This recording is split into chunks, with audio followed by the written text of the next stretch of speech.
Hey guys, I'm Architect Jaja Madatu and welcome back to another episode of our Dialux Masterclass.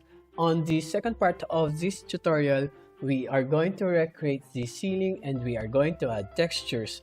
And also, I've been receiving messages if I could include on how to recreate a ceiling cove. So I'm going to update this tutorial with a ceiling cove design on the bed area. So for those who are recreating this tutorial along with me, you can download the updated CAD file onto the link written in the description below.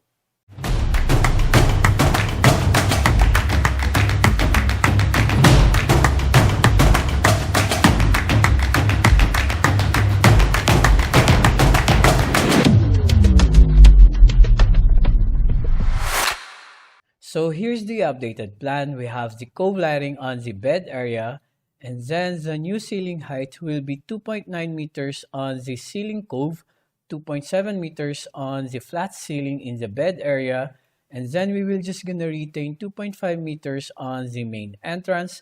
Now let's import again this CAD file onto our Dialux. Now going back to our Dialux file, let's go to the Plan tab, select Replacing Plan so that the CAD file will just gonna snap onto the same location.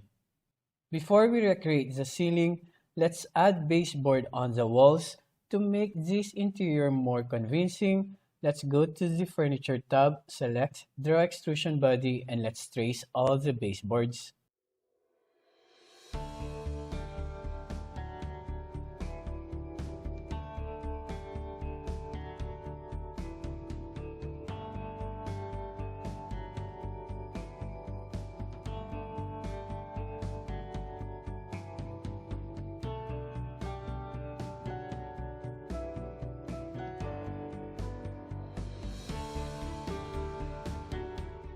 Now let's check the height of the baseboard, and that's going to be 0.1. Let's change all the baseboard objects height to 0.1. And then let's move this object to 0Z axis. By the way, I forgot to add wall object onto this area.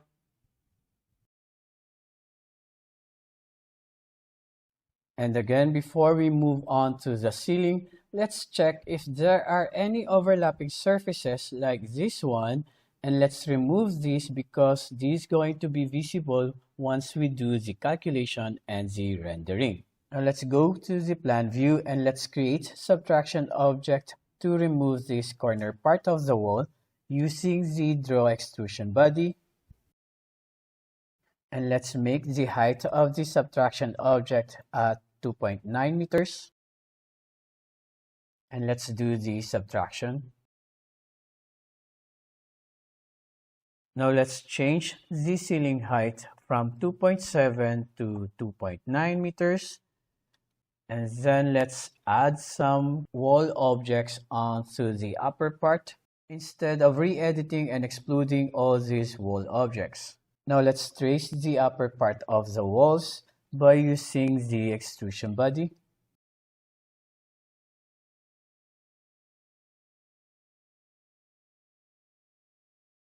And let's move it 2.7 meters from the 0Z axis, and let's change the height to 0.2 meters. Now let's change this upper wall to 0.4 meters. Now finally, let's recreate the ceiling. Let's move this room onto the reflected ceiling plan. Let's go to the Plan tab, select Move Plan, and then let's select the same base point that we have from the furniture layout so that the reflected ceiling plan will snap on to the exact same position of the room. Now let's recreate the ceiling using the ceiling elements. Let's go to the Ceiling tab and select Draw New Ceiling, and let's trace first the flat ceiling on the main entrance.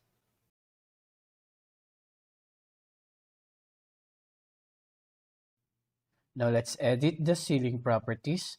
Let's move the distance from the floor at 2.5 meters because the ceiling height of the main entrance is at 2.5 meters. And then let's edit the ceiling thickness to 0.4 meters because the ceiling is going to be a flat ceiling. Now let's trace the flat ceiling around the cove with the same method using the draw new ceiling element from the ceiling tab.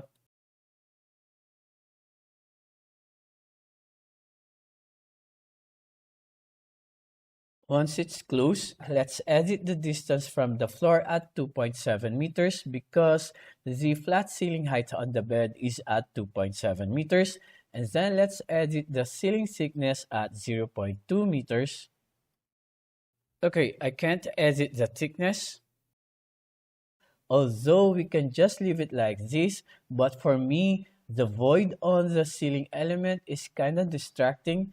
I just want all the ceiling elements to be flat like this one. So the option that we have is to go to the elevation view and then move the ceiling element a bit downward and then uncheck the closed sides. And then let's re-edit the ceiling thickness again to 0.2 meters and then move it 2.7 meters from the floor. Now let's trace the other flat ceiling around the cove using the same method.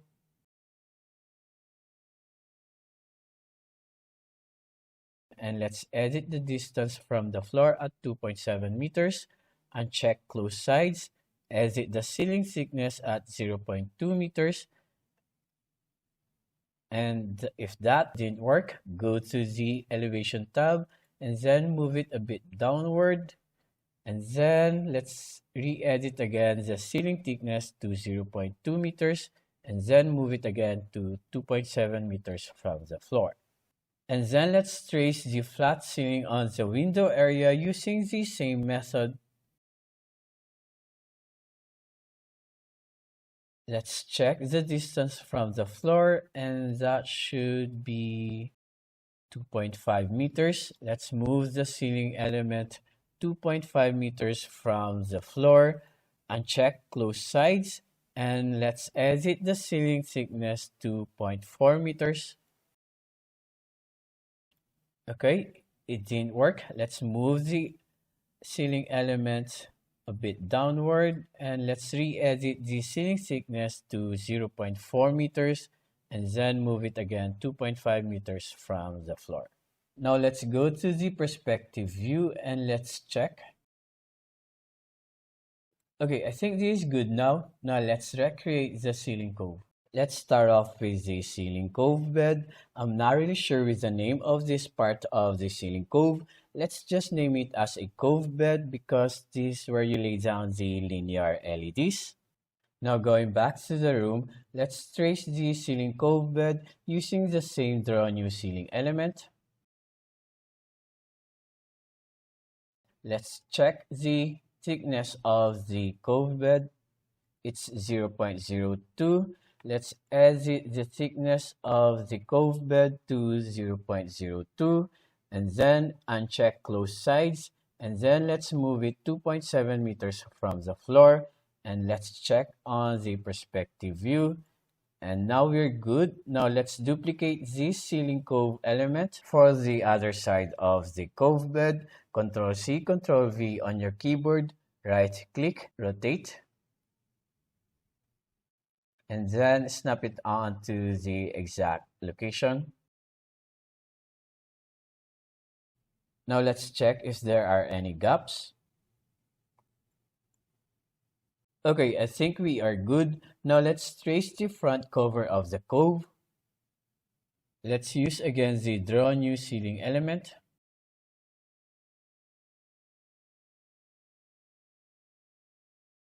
Now let's check the height of the front cover. It's 0.07.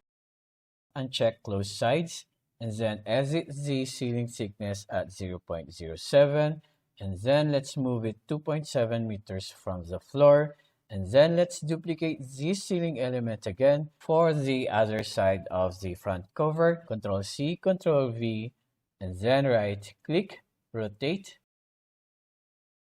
and then snap it onto the exact location. Now let's go to the perspective view and let's check.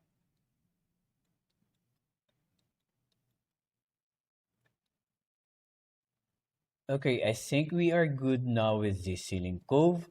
The last part that we are going to create is the decorative molding around the flat ceiling on the bed area. The design of the molding is just a pretty straightforward design, no curves involved. So what we're going to do is that we are going to recreate this molding using the draw new ceiling element and trace it layer by layer. Now let's start off with the uppermost layer.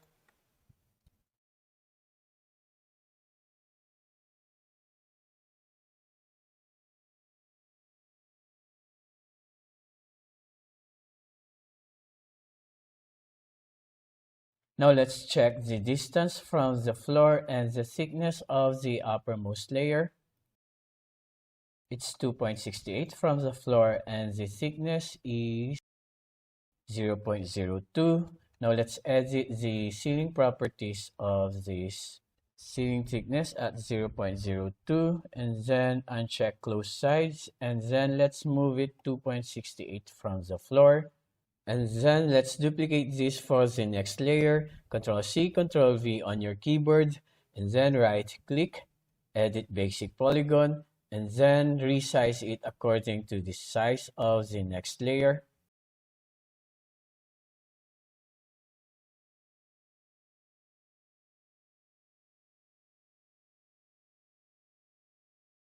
Now let's check the thickness of this second layer. It's 0.02. Now let's edit the thickness. 0.02. Now let's move this next layer 0.02 lower from the first layer. 2.66. Now just do the same method onto the rest of the layers.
Now let's trace the other decorative molding.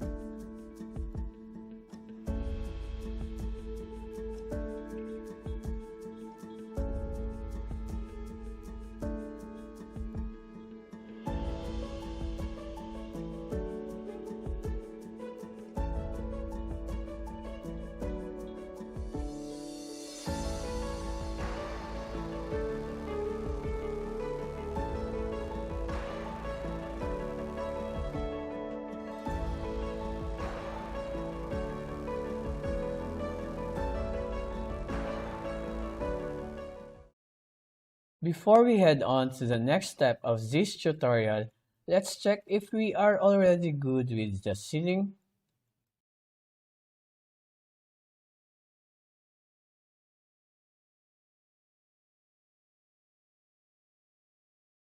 Now, for the next step of this tutorial, we are going to add textures on the walls, the ceiling, the floor, and the other elements of this room. And as discussed from the previous part of this tutorial, the interior design of this bedroom was inspired from this photo. So let's use this photo and crop all the textures that we could get and apply it into our Dialux file. Now let's open this photo in the Photoshop. Let's start off with the paint color finish. Let's use the eyedropper tool and let's select this part of the wall for the dark gray paint.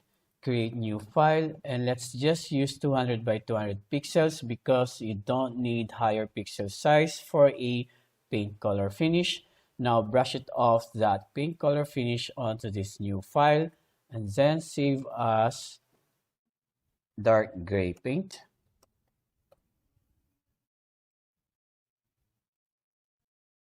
Now let's go back to the original photo and let's select that light gray paint using the eyedropper tool again.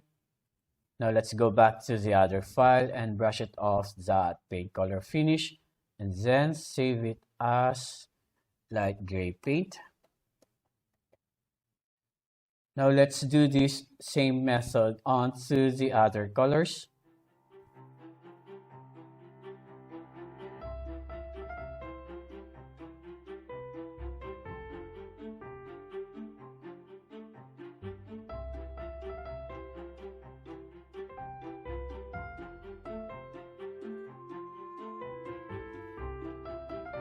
Let's adjust this color a bit brighter and then adjust the contrast.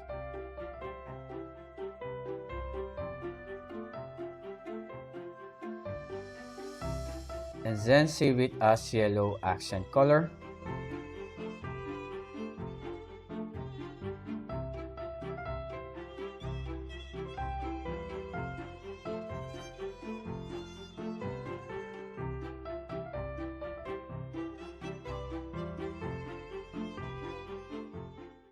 Again, going back to the original photo, let's crop this part of the photo for the niche texture. Let's crop the upper part.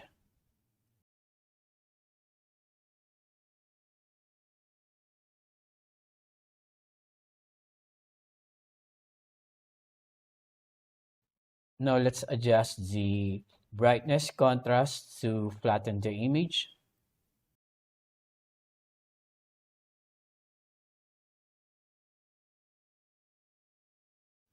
And then save it as niche upper part.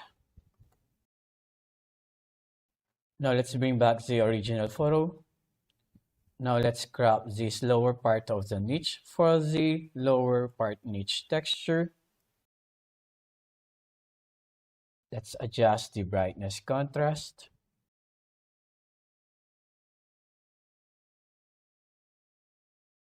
And then let's brush this off with the same color of the upper part. Careful not to overbrush it. Now, okay, let's save this as the niche lower part. Now let's bring back again the original photo and let's crop this part of the headboard for the fur fabric texture. Now let's make this texture a bit seamless. Duplicate the layer and then resize the canvas size. Let's probably make it 10 by 10 cm. And then duplicate the layer again. And then let's flip this layer horizontally. Go to the Edit tab, select Transform, and then select Flip Horizontal. Now let's duplicate these two layers again. Now let's move it. And then let's flip these two layers vertically. Let's go to the Edit tab again, select Transform, and then select Flip Vertical. And then let's crop this file. And then save it as fur fabric texture. Now let's bring back again the original photo. As for the floor texture, I just searched for a wood parquet tile texture on the internet. I'm just gonna share to you this texture and the interior design photo inspiration of this bedroom on the link written in the description below. So, on to the next part of this tutorial. We are going to apply these textures onto our Dialux file, and I'm going to show you how to properly import these 3ds furniture to avoid that buggy surfaces once you calculate and render this file. So I'll see you on to the next part. So, if you want to learn, master, and create reality with your lighting simulations, you can watch our series of video tutorials onto our Patreon accounts. Links are written on the description below. You can follow our social media accounts. Feel free to subscribe and click that notification bell to get real-time updates on the upcoming episodes of our Dialux Masterclass. I'll see you.